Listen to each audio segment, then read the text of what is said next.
জমে উঠেছে ভারতের লোকসভা নির্বাচনের প্রচারণা। পশ্চিমবঙ্গে একদিনে দুটি জনসভায় মমতার দিকে তোপ দাগেন ভারতের প্রধানমন্ত্রী নরেন্দ্র মোদী। বলেন, দিদি বাংলার উন্নয়নের গতিরোধক। কোচবিহারের জনসভায় মোদীকে মেয়াদ উত্তীর্ণ বলেন মমতা।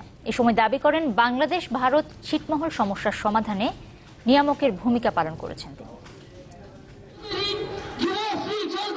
লোকসভা নির্বাচনের প্রচার ঘিরে বাংলায় মুখোমুখি মমতা বন্দ্যোপাধ্যায় আর নরেন্দ্র মোদী। বুধবার পশ্চিমবঙ্গে দুদফা জনসভা করেন মোদী। জবাব দিতে নির্ধারিত সময়ের একদিন আগেই জনসভা করেছেন মমতা।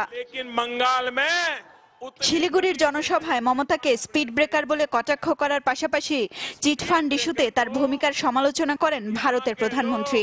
পশ্চিম বঙ্গাল এক স্পিড ব্রেকার পশ্চিমবঙ্গে একটা স্পিড ব্রেকার আছে, যাকে আপনারা দিদি বলে জানেন।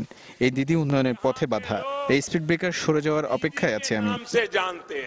আর অরুণাচলের পাশিঘাটের জনসভায় এক হাত নেন কংগ্রেসের।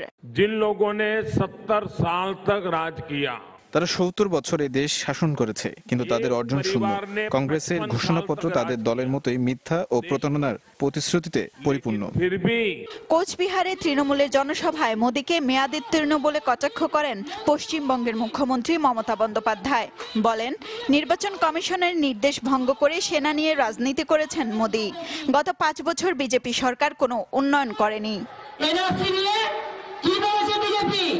আসামে এনআরসি করেছে, 22 লক্ষ হিন্দু বাঙালি ভোটার তার নাম বাদ দিয়ে দিয়েছে, আর 23 লক্ষ মুসলমান বাঙালি ভোটারকে বাদ দিয়ে দিয়েছে।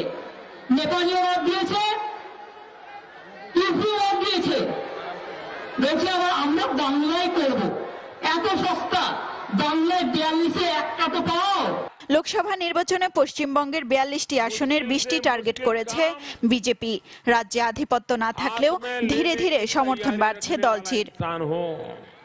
মুন্নিমুন, চ্যানেল 24।